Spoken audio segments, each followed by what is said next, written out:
Galatia 4 ayat 1-7 demikian firman Tuhan, yang dimaksud ialah selama seorang ahli waris belum akil balik, sedikit pun ia tidak berbeda dengan seorang hamba.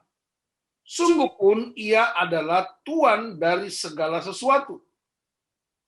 Tetapi ia berada di bawah perwalian dan pengawasan sampai pada saat yang telah ditentukan oleh Bapaknya. Demikian pula kita selama kita belum akil balik, kita takluk juga kepada roh-roh dunia. Tetapi setelah genap waktunya, maka Allah mengutus anaknya yang lahir dari seorang perempuan dan takluk kepada hukum Taurat. Ia diutus untuk menebus mereka yang takluk kepada hukum Taurat, supaya kita diterima menjadi anak. Dan karena kamu adalah anak, maka Allah telah menyuruh roh anaknya ke dalam hati kita, yang berseru, ya Aba, ya Bapa. Jadi kamu bukan lagi hamba, melainkan anak. Jikalau kamu anak, maka kamu juga adalah ahli waris oleh Allah.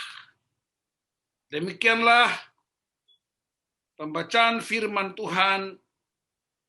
Terpujilah Tuhan Yesus Kristus, dimuliakanlah Allah Bapa dan Allah Anak dan Allah Roh Kudus, ketiga yang esa.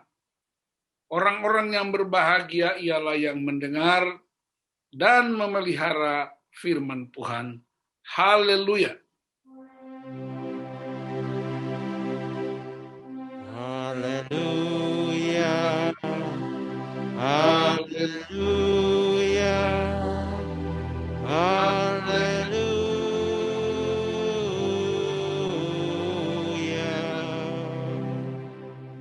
Silakan duduk.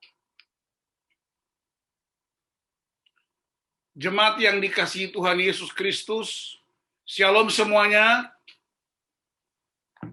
Boleh lambaikan tangan sebagai tanda Shalom karena kita beribadah pakai virtual. Hari ini minggu terakhir dari tahun 2020, 27 Desember 2020. Kita bersyukur kepada Tuhan. Oleh karena tahun ini kita semua, bahkan seluruh dunia, orang-orang yang percaya maupun tidak percaya, baik dia tidak punya Tuhan maupun yang punya Tuhan, mengalami peristiwa yang sama. Tetapi tentu responsnya berbeda-beda. Dan saya sangat yakin bahwa pandemi macam apapun tidak menggeser keyakinan kita kepada Allah Sang Immanuel. Pandemi macam apapun tidak mengubah persekutuan kita dengan Tuhan. Tadi pagi ada seorang ibu menelpon saya, meminta saya mendoakan saudaranya yang sedang kritis. 15 menit sebelum ibadah ini kita mulai. Lalu saya doakan. 5 menit sebelum ibadah kita mulai, dia telepon saya lagi. Pak Pendeta, puji Tuhan, saudara saya telah menghadap Bapa di sorga. Jadi saudara-saudara, kemudian saya kasih penguatan buat ibu itu dan keluarganya. Pandemi terbesar di dunia, bukan COVID, bukan pes, bukan virus apapun. Pandemi terbesar di dunia ialah orang hidup di luar keselamatan dalam Kristus dan mati di luar Kristus. Karena tujuan mati di luar Kristus, tujuan hidup di luar Kristus adalah neraka. Dan karena itulah pandemi terbesar yang melanda setiap orang. Karena itu penetapan Allah. Dan karena itu kita bersyukur kepada Tuhan. Kita semua bisa memasuki minggu terakhir dari tahun 2020. Itu sebuah anugerah yang hebat. Di tengah-tengah berbagai macam seluk-beluk dunia, berbagai macam ancaman, berbagai macam ketakutan, kecemasan, kekhawatiran. Mungkin ada yang tahun ini kehilangan sanak saudara. Apakah itu penyakit-penyakit umumnya atau COVID? Bersyukurlah karena mereka juga mati di dalam Tuhan. Kita yang masih hidup sampai hari ini, kita akan renungkan bagian firman Tuhan ini sebagai sebuah kuasa. Alami kebenaran ini.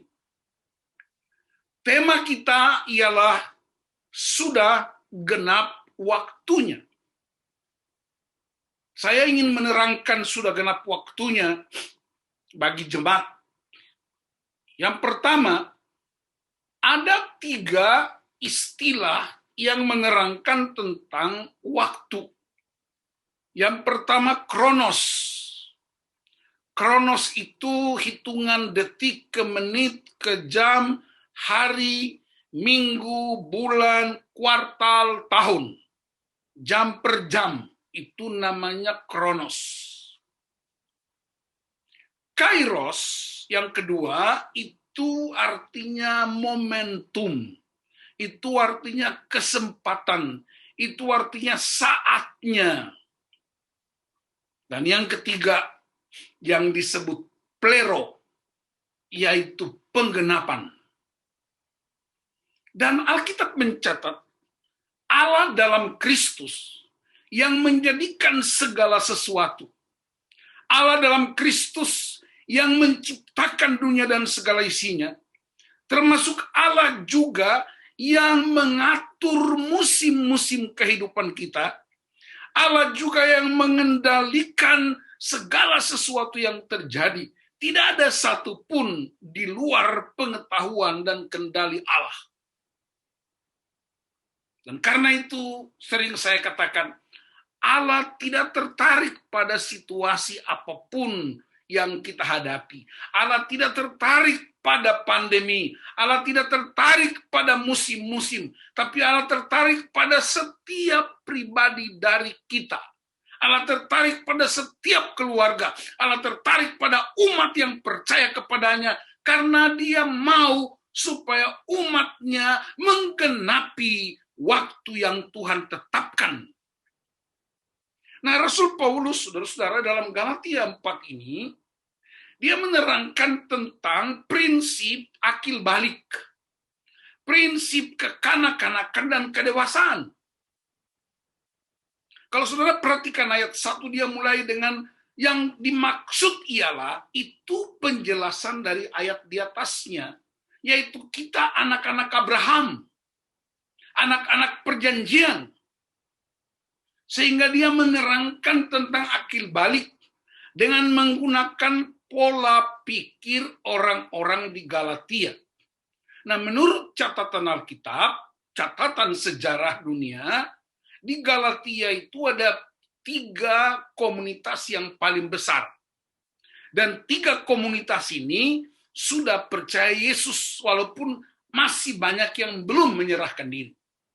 Komunitas yang pertama namanya komunitas Yahudi Kristen. Komunitas kedua bernama komunitas Yunani Kristen. Dan komunitas yang ketiga adalah komunitas Romawi Kristen. Jadi di Galatia itu, saudara-saudara, ada 3 kekuatan besar. Orang Yahudi yang sudah jadi Kristen, ada juga yang belum. Orang Yunani yang sudah jadi Kristen, ada juga yang belum. Orang Romawi yang sudah jadi Kristen, ada juga yang belum. Nah, kepada jemaat yang sudah percaya Kristus ini, Rasul Paulus menggunakan gaya hidup atau budaya mereka. tradisi tentang akil balik. Ada 3 tradisi yang hidup di jemaat Galatia. Yang pertama, tradisi orang Yahudi. Saya singkat-singkat saja.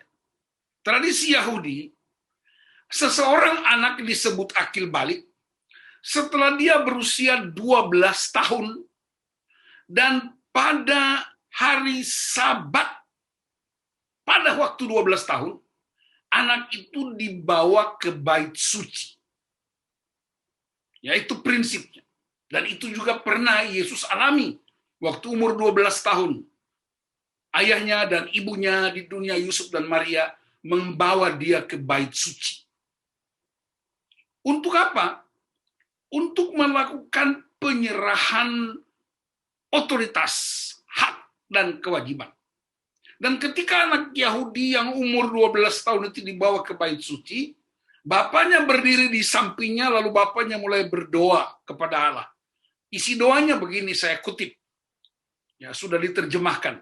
Terpujilah engkau ya Allah, yang telah mengangkat daripadaku tanggung jawab terhadap anak ini. Jadi Bapak itu bersyukur kepada Allah karena tanggung jawabnya telah dilepaskannya dan diserahkan kepada anaknya. Karena selama 12 tahun, bapaknya berulang-ulang mengajarkan tentang Taurat Tuhan, berulang-ulang mengajarkan Shema Allah. Allah itu, Tuhan itu Allah kita, Tuhan itu Esa, kasihilah Tuhan Allahmu dengan segenap. Itu menjadi kewajiban seorang ayah untuk mengajarkan kepada anak-anaknya. Ketika umur 12 tahun, bapaknya seolah-olah bebas dari beban karena anaknya telah dinyatakan akil balik. Dan anak itu juga berdoa. Dan ini doanya saya kutip. Ya Allahku dan Allah nenek moyangku, pada hari yang hikmat dan kudus ini, hari yang menentukan masa peralihan bagiku, dari masa kanak-kanak ke masa kedewasaan, dengan penuh kerendahan hati, kutatapkan mataku kepadamu, seraya menyatakan dengan penuh ketulusan segala perintahmu, serta mengemban seluruh tanggung jawab atas segala perbuatanku kepadamu. Nah, setelah anak itu berdoa, saat itu juga dia dinyatakan telah dewasa. Itu ukuran tradisi Yahudi menurut hukum Taurat. Sekarang kita lihat tradisi Yunani. Orang Yunani, ayahnya bertanggung jawab penuh atas anak itu sejak usia 7 sampai 18 tahun. Setelah itu, ia disebut sebagai kadet. Kadet itu artinya perwira, teruna. Dalam bahasa Yunani disebut aphebos. Itu nggak usah dihafal. Yang penting anak itu dalam pengawasan ayahnya 7 sampai 18 tahun, dia diresmikan sebagai seorang teruna, perwira. Selanjutnya 2 tahun ke atas, berarti umur 19 sampai 20, dia diawasi oleh negara. Negara bertanggung jawab untuk mengawasi dia. Dan kemudian dia harus menjadi salah satu anggota suku. Ada 12 suku. Harus menjadi membernya. Wajib hukumnya. Tidak ada pilihan, harus. Lalu kemudian rambutnya yang panjang itu dipotong, dipangkas. Lalu dia diantar oleh teman-teman sebaya dan keluarganya. Lalu diumumkan kepada publik bahwa anak ini sudah meninggalkan masa kanak-kanak dan sekarang menjadi orang dewasa. Itu tradisi Yunani. Tradisi Romawi itu umur antara 14 sampai 17 tahun. itu baru disebut dewasa dan dilakukan sebuah upacara keluarga yang disebut liberalia. Itu juga nggak usah dihafal. Tapi karena ini kutipan, saya harus kasih tahu. Lalu anak itu menanggalkan toga. Kayak anak TK, biasa ada wisuda anak TK. Dulu kita taunya wisuda itu hanya untuk S1, S2, S3. Anak-anak TK juga wisuda.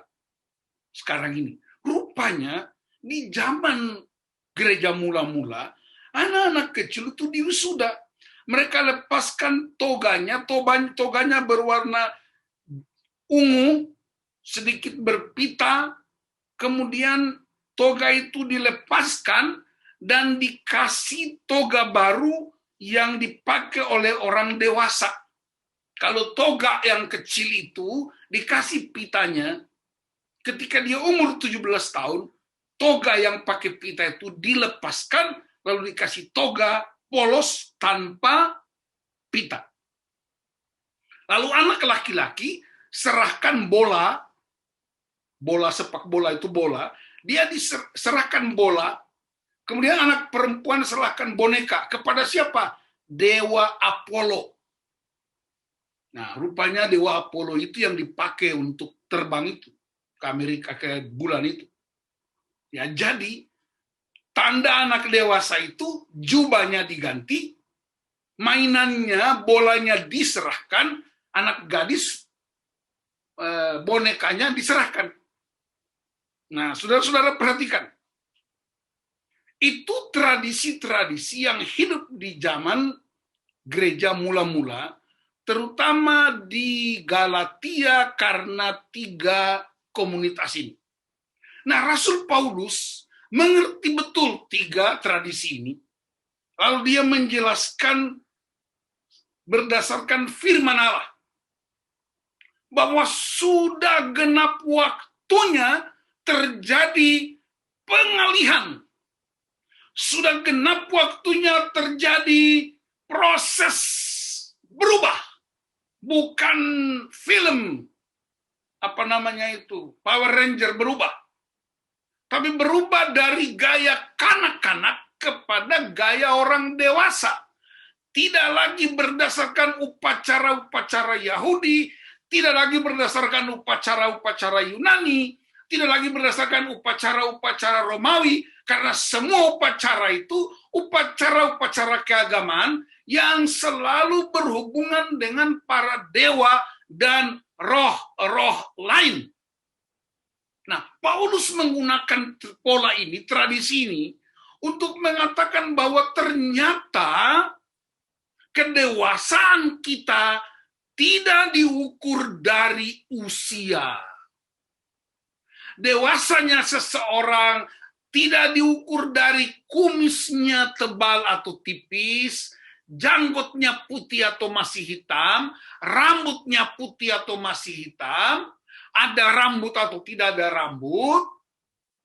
Kedewasaan ternyata tidak diukur dari usia, tetapi dari respons tanggung jawab terhadap sesuatu yang kita hadapi.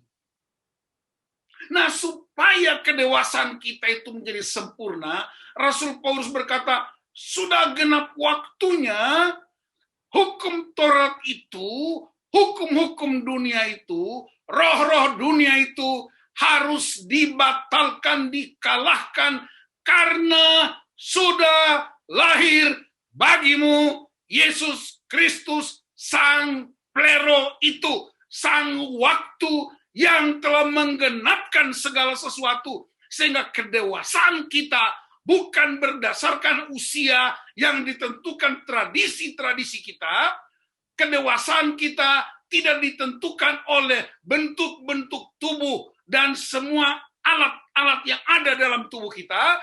Kedewasaan kita ditentukan karena percaya mengalami Kristus yang adalah Pleronya Allah, penggenapan waktu Allah di dalam Kristus. Dan itu yang baru kita rayakan beberapa hari yang lalu. Tetapi hari ini saya ingin ingatkan kita. Yesus itu kalau secara fisik, dia udah berusia 2000 tahun.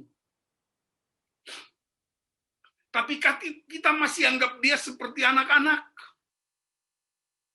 Setiap bulan Desember kita persis merayakan kelahiran seorang bayi. Kita habiskan seluruh energi kita. Aksesoris kita berbeda.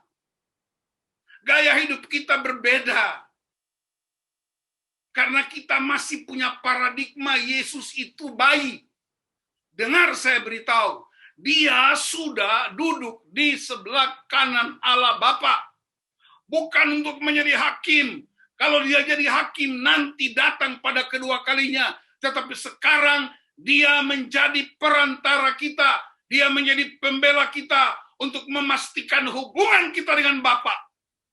Ibrani 1 ayat 1-4 menceritakan tentang Kristus. Penggenapan waktu Allah, tetapi juga menjadi cahaya kemuliaan Bapa. Sehingga kita tidak perlu takut lagi, kita tidak perlu diperhamba lagi, karena kita tidak lagi merayakan bayi, tapi kita merayakan hidup kita yang bersumber pada sang waktu, pleronya Allah dalam Kristus Yesus. Seperti Kristus yang mengalami pertumbuhan fisik, mengalami pertumbuhan rohani. Dia berada di bawah pengasuhan orang tuanya. 12 tahun dia diserahkan ke bait Allah. Disitulah kedewasaan seorang anak Yahudi. Dia bercakap-cakap tentang para ahli Taurat, tentang kuasa dan firman Allah. Dan dia menunjukkan kesetiaannya kepada bapaknya, kepada orang tua rohani, tetapi juga dalam pelayanannya. Respons-responsnya begitu dewasa. Dan karena itu, Rasul Paulus mengingatkan prinsip-prinsip kekanak-kanakan harus ditanggalkan. Dan kita mulai bertumbuh. Harus ada progresnya. 52 tahun perjalanan. Menurut keyakinan saya, mestinya kita semakin naik level, semakin dewasa. Kenapa? Kita sedang digoreng di dalam pandemi yang hebat ini. Kita sedang menghadapi padang gurun yang hebat. Mestinya keluarga kita semakin kuat dan dahsyat. Mestinya persekutuan kita semakin hebat. Kenapa? Karena kita menghadapi hal yang sama. Istri jangan tuntut suami. Suami jangan tuntut istri. Orang tua jangan tuntut anak-anak. Karena kita menghadapi padang gurun yang sama. Kita menghadapi pandemi yang sama. Tapi kita juga punya Kristus yang sama. Kita punya Yesus yang sama. Kita punya Alkitab yang sama. Dan karena itu kita mesti dewasa. Nah, kemudian saudara-saudara, Rasul Paulus kemudian pada pasal 5, dia menerangkan tentang sifat-sifat kanak-kanak dan sifat-sifat orang dewasa. Perhatikan, mari kita lihat sifat kanak-kanak. Menurut Galatia pasal 5. Perhatikan. Jadi saudara, kita nggak usah saling menghakimi, oh ini dia udah dewasa, ini dia masih kanak-kanak. Ada cerminnya. Cermin itulah yang membuat kita mengerti kita ini ada di posisi anak-anak atau masih dewasa. Prinsip kekanak-kanakan itu apa? Anak-anak itu tidak bisa membedakan mana kebutuhan dan mana keinginan. Anak-anak itu tidak bisa membedakan mana keinginan dan kebutuhan. Mereka gampang egois. Mereka suka sekali ingin keinginannya dipenuhi. Itu sifat kekanak-kanakan. Dan Paulus menggambarkan sifat kekanak-kanakan dalam Galatia 5 ayat 19 sampai 21. Saya bacakan sifat kekanak-kanakan yang sering kita dengar dengan istilah perbuatan daging. Perhatikan. Perbuatan daging telah nyata, yaitu percabulan, kecemaran, hawa nafsu, penyembahan berhala, sihir, perseteruan, perselisihan, iri hati. Saya mesti ulangi ini, iri hati, amarah, kepentingan diri sendiri, egois, percidraan. Percidraan itu suka menggosipin orang lain. Roh pemecah, kedengkian, kemabukan, pesta pora, dan sebagainya. Perhatikan peringatan pentingnya. Terhadap semuanya itu kuperingatkan kamu, seperti yang telah kubuat dahulu, bahwa barang siapa melakukan hal-hal yang demikian, ia tidak akan mendapat bagian dalam kerajaan Allah. Ini nggak usah ditafsirkan. Nggak usah sekolah teologi untuk mengerti ini. Nggak usah masuk SOM untuk mengerti ini. Baca aja udah ngerti. Jadi masing-masing berkata, ternyata hari ini, 3 hari sebelum tahun 2020 berakhir, periksa hidup kita. Anda sudah dewasa atau masih anak-anak? Apa ukurannya? Ini ayat ukurannya. Jangan menghakimi orang lain. Jangan menuduh orang lain. Jangan bilang suamiku belum, istriku belum, anak-anakku belum. Jangan. Tapi periksa Alkitab. Mazmur 119 berkata, firman itu cermin. Bercerminlah. Ada bagian mana yang belum beres. Ada bagian mana yang harus dirapihkan. Dari perbuatan daging itu. Itulah pengumuman tentang sikap kekanak-kanakan. Karena sikap kekanak-kanakan mementingkan keinginannya sendiri, memuaskan keinginannya sendiri, dan tidak bisa menjadi dewasa. Lalu bagaimana orang dewasa? Ini dia. Perhatikan ayat 20 sampai dengan 23. Tetapi buah roh ialah kasih, sukacita, damai sejahtera, kesabaran, kemurahan, kebaikan, kesetiaan, kelemah lembutan, penguasaan diri. Tidak ada hukum yang menentang hal-hal itu. Barang siapa menjadi milik Kristus Yesus, ia telah menyalibkan daging dengan segala hawa nafsu dan keinginannya. Jikalau kita hidup oleh roh, baiklah hidup kita juga dipimpin oleh roh. Jadi gampang sekali, sederhana kita menilai, kita bikin rumusan tentang dewasa atau anak-anak. Itu yang Rasul Paulus berkata, ada waktu akil balik. Yaitu kita menanggalkan perbuatan-perbuatan daging. Dan mulai masuk ke dalam perbuatan roh. Karena dipimpin roh. Nah, saya sampaikan poin berikutnya. Karena kita menjadi anak, maka Allah menyuruh rohnya, roh Allah ke dalam roh kita. Lalu dengan tuntunan roh Allah itu kita berseru, ya Aba, ya Bapa.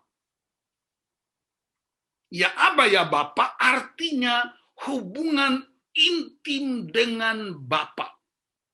Hubungan yang sangat dalam. Hubungan yang tidak bisa direkayasa. Hubungan yang tidak bisa diatur oleh program apapun. Hubungan yang sangat intim sehingga kita panggil dia Pa. Kita panggil dia papi. Kita panggil dia daddy. Kita panggil dia babe. Kenapa? Karena itu intim sekali, akrab sekali. Roh Allah menghubungkan kita dengan Bapa.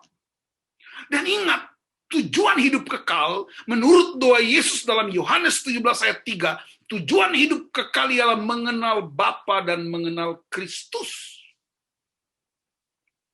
Dan kalau kita hidup dalam Roh Allah, maka kita punya hak istimewa. Hak istimewa untuk memiliki sorga dengan segala kekayaannya, tapi hak istimewa juga untuk mewarisi segala milik Bapa kita. Karena itu saudara-saudaraku yang dikasihi Tuhan Yesus Kristus, mari kita periksa hidup kita. Ibadah-ibadah kita enggak kehitung jumlahnya. Ibadah kategorial, pria, wanita, anak-anak, pemuda, remaja, dewasa, lansia, enggak kehitung jumlahnya. Belum lagi kita nonton YouTube lagi, ikut live streaming lagi. Ada lagi parsal tahunnya, ada lagi kawanuannya, macam-macam ibadah. Kayaknya hidup kita dipenuhi oleh ibadah. Dan karena itu mari kita periksa apakah ibadah-ibadah itu telah membuat kita mengalami progres yang sempurna, sudah dewasa atau belum. Ed Cole bilang, kedewasaan tidak ditentukan oleh usia, tapi penerimaan akan tanggung jawab. Orang suka sekali pakai contoh orang-orang luar negeri. Di Amerika ada orang begini yang hebat, di Eropa ada orang begini yang hebat, ya di Cina begini, di Hong Kong. Itu saya suka sekali pakai contoh-contoh orang lain. Tapi hari ini saya mau pakai contoh. Saya tidak mau sebut anak-anak saya, nanti dianggap subjektif. Tapi saya ingin sebutkan seorang anak muda di GKO Sola Gracia. Ini anak saya ketemu dia di gereja. Beberapa kali dia antar saya pulang ke rumah pakai mobilnya. Beberapa kali dia ikut antar pelayanan diakonia ke rumah. Saya sering bercakap-cakap dengan dia. Selama masa pandemi paling banyak saya ketemu dia.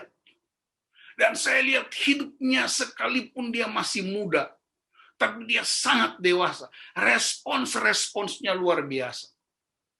Dia bernama Luis Tampubolo. Itu anak hebat sekali. Kita bisa lihat hidup mereka. Saya bisa cerita orang Korea, saya cerita orang di Belanda, saya cerita orang di Amerika, saya cerita orang di Hong Kong dan China. Saya cerita ada orang-orang berubah di Papua, di Maluku, di Aceh. Tapi saya mau beritahu hari ini, ada seorang anak muda yang responsnya sangat membuat saya benar-benar mendapat inspirasi yang hebat. Ini anak luar biasa. Saya tidak mau memuji bapaknya, nanti bapaknya si Panggaro. Saya tidak mau sebut nama ibunya. Tapi anak ini kalau ngomong sama saya, iya Pak Pendeta. Selamat pagi Pak Pendeta. Kita lewat sini Pak Pendeta. Kamu tolong bikin ini, begini Pak Pendeta. Cara yang benar tuh begini. Tapi ini kan, oh iya Pak. Jadi semua, bahkan ada beberapa hal yang dia ajarkan saya. Caranya mengurusi kolam ikan begini. Caranya mengurusi ikan begini.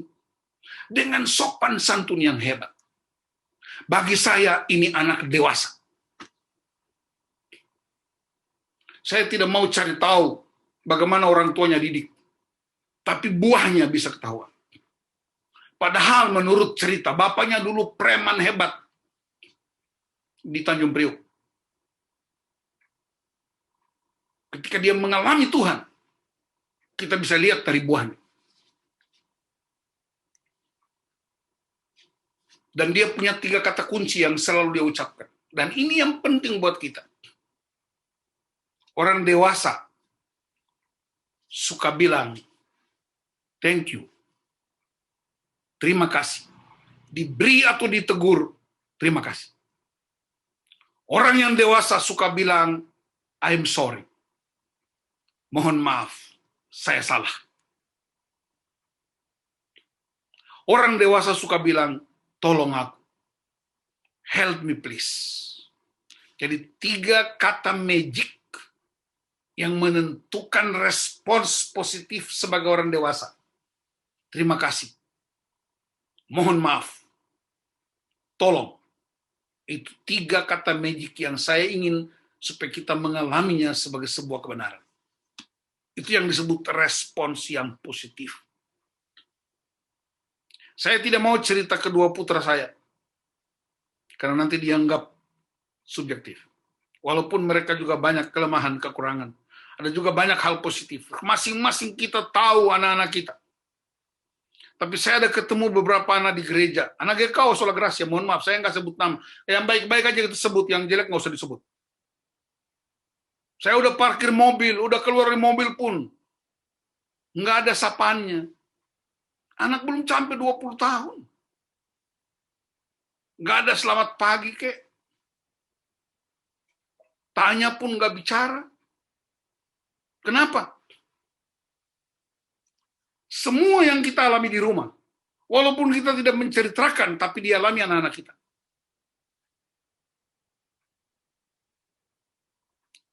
Anak-anak ikut membenci orang lain, karena orang tuanya suka menjelekkan orang lain di depan anak-anaknya. Itu kita nggak dewasa. Anak-anak ikut membenci pendeta, anak-anak ikut membenci penatua, anak-anak ikut membenci diaken. Karena orang tuanya suka menjelekkan orang-orang itu di depan anak-anaknya. Padahal orang Yahudi, orang Yunani, orang Romawi yang belum kenal Tuhan, orang-orang anak Tuhan, orang-orang percaya, mestinya yang diajarkan di rumah adalah firman Allah, doa penyembahan, kebenaran-kebenaran ilahi yang terus membangun mereka menjadi dewasa dalam Kristus. Kita sedang ada di minggu kejepit ini. Minggu di antara Natal dan Tahun Baru. Sebelum kita akhiri 2020, sebelum masuk 2021, bercerminlah. Periksalah, kita sudah dewasa atau masih kekanak-kanakan. Dari mana kita periksa? Galatia 5, ayat 19 sampai 22. Memberi gambaran buat kita, saya sudah dewasa atau anak-anak. Respons kita di rumah. Saya heran ada anak kecil yang gak suka sama saya. Dari mana dia tahu saya? Bukankah dia dengar dari rumah? Didikan keluarga menjadi penting. Berhentilah menyebut diri keluarga Kristen, berhentilah jadi orang percaya. Kalau anak-anakmu hanya ikut juga membenci dan mengatai orang lain. Udah waktunya kita mesti bertobat. Harus berubah. Berhentilah berdoa. Banyak pendoa-pendoa yang hebat, tapi gosip jalan terus. Banyak pasukan doa, tapi pasukan libas juga banyak. Mudah-mudahan tidak ada di GKO Sola Gracia, di tempat lain. Mari kita ambil keputusan, saya dewasa dalam Kristus. Ucapan saya, perkataan saya, perbuatan saya, kita salibkan. Kita tidak tahu kapan Yesus datang. Kita tidak tahu. Satu pun tidak tahu. Yesus hanya hidup 33,5 tahun. 3,5 tahun yang habiskan untuk pelayanan dan dunia berubah. Masa kita 2 kali 3 Yesus? Usia kita udah 2/4 Yesus, usia kita. Masa kita nggak dewasa-dewasa? Ada apa? Periksa akarnya. Jadi Natal bukan sekedar bayi Yesus lahir. Natal adalah proses pendewasaan iman. Karena Allah bersedia melepaskan putranya yang tunggal. Yesus bersedia melepaskan keagungan kemuliaan sorga, turun menjadi manusia, menyapa setiap kita. Yesus bersedia mati buat kita, Yesus bersedia berdarah-darah buat kita. Dan karena itu saya serukan hari ini suami istri, kita tidak punya kesempatan untuk saling menghakimi, kita tidak punya kesempatan saling menuntut, kita tidak punya kesempatan untuk saling menuntut supaya berubah. Tapi masing-masing bercermin pada firman dan berkata, di bagian ini saya mesti bangkit. Oh, saya sudah menang di poin ini, tapi poin ini mama tolong saya untuk bangkit. Poin ini papa tolong saya untuk bangkit. Poin ini anak-anak tolong orang tua untuk bangkit. Poin ini orang tua tolong anak-anak untuk bangkit. Karena akil balik bicara tentang kedewasaan rohani. Bicara tentang roh Allah yang diutus Bapa kepada dalam hati kita. Roh kedewasaan bicara tentang hak istimewa.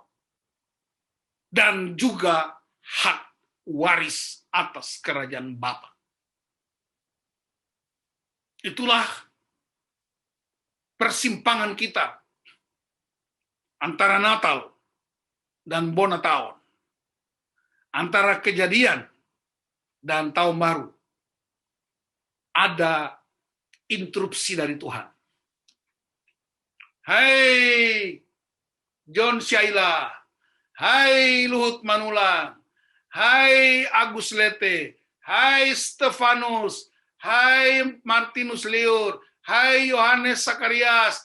Berhenti di situ. Jangan maju. Masuk ke kamar kecil. Ada cermin yang aku siapkan, kata Tuhan. Periksa bagian-bagian yang mesti dibereskan sebelum engkau meninggalkan 2020. Karena Tuhan mau pakai engkau di 2021. Lebih dahsyat lagi, engkau jadi dewasa, keluargamu jadi dewasa, anak-anakmu jadi dewasa, dan kedewasaan kita membuat dunia mengalami transformasi. Hai Ibu Nana, hai Ibu Adriana, hai Ibu Ivon, hai Ibu Diana, hai Ibu Yanti, stop di sini. Cermin-cerminmu yang kau pakai selama ini, tanggalkan. Pakai firman untuk periksa bagian mana yang mesti dibereskan. Karena jangan Anda bawa bagian lama itu ke tahun 2021. Karena 2021 akan ada kedahsyatan kasih karunia buat keluarga kita, suami, istri, anak-anak, dan gereja. Oh, tadi saya belum sebut Ibu Pendeta ya? Supaya adil. Hai Pendeta Geraldina. Hai Lydia. Hai Yonatan Marpau. Hai Marta. Hai Pendeta Liur. Hai Leonidas Ngahu. Hari ini rest area. Kita udah berjalan terlalu lama. Dan hari ini adalah rest area. Masuk. Parkir di rest area. Periksa mobilnya. Jangan-jangan bannya kempes. Jangan-jangan bensinnya udah mulai habis. Jangan-jangan AC-nya kurang dingin. Periksa. Makan lagi. Minum lagi. Pulihkan tenaga. Inilah hari rest area kita. Untuk merenungkan Kristus yang lahir. Yang sedang duduk menjadi perantara di antara kita dengan Bapa. Dan kita akan memasuki perjalanan yang baru. Itulah kedahsyatan kasih karunia Allah. Supaya kita tidak hanya disebut jemaat GKO Sola Gracia, tapi kita disebut orang-orang dewasa dalam Kristus yang akan membuat anak-anak kita juga bertumbuh jadi dewasa. Anak-anak ilahi. Anak-anak yang sungguh-sungguh diadakan Tuhan. Dalam situasi pandemi ini, mereka belajar dari orang tuanya. Bagaimana orang tua berespons dalam keadaan kritis. Bagaimana orang tua berespons di tengah padang gurun. Bagaimana orang tua berespons di tengah-tengah pandemi yang begitu hebat. Ingat, orang Israel banyak mati di padang gurun karena responsnya buruk. Dan anak-anak mereka memasuki tanah perjanjian. Mari kita siapkan keluarga kita. Kita menghadapi pandemi sebagai sebuah padang gurun. Kita menghadapi pandemi ini sebagai sebuah krisis global. Kalau kita mulai latih anak-anak kita, melalui perkataan dan perbuatan, melalui kedewasaan kita, berespons, dan kita percaya, anak-anak kita akan tampil. Ingat, politisi suka bicara tentang periode berikutnya. Politisi selalu bicara next periode. Tetapi pria rohani, wanita rohani, tidak bicara next periode, tapi dia bicara next generation. Keluarga rohani bicara tentang next generation. Gereja bicara tentang next generation. Dan next generation itu lahir kuat karena mereka mengalami firman Tuhan di basis yang paling utama. Rahasia Allah dimulai dari rumah tangga kita. Tuhan memberkati kita di rest area 2020, 27 Desember. Dan beberapa saat lagi, kita akan segera keluar dari jalan tol, memasuki kehidupan yang nyata di 2021. Ingat, tidak ada orang yang memprediksi kapan COVID berakhir. Tidak ada satupun. Ahli-ahli PBB, WHO pun tidak bisa punya prediksi kapan berakhir. Tetapi saya mau beritahu satu hal. Firman Allah tidak pernah berakhir. Komunitas kita tidak pernah berakhir. Seluruh fasilitas yang disediakan gereja, manfaatkan. Ibu-ibu semakin giat lagi. Kebaktian melalui Zoom. Bapak-bapak giat lagi. Anak-anak giat lagi. Karena firman Tuhan yang menjadi kekuatan kita untuk menghadapi situasi-situasi yang kritis. Tuhan memberkati saudara-saudara, Tuhan memberkati kita, Tuhan mengasihi kita. Rahmat Tuhan selalu baru setiap pagi. Udah cukup di rest area, naik ke mobil, segar kembali, kita melanjutkan perjalanan. Tuhan bersama engkau. Haleluya. Amin.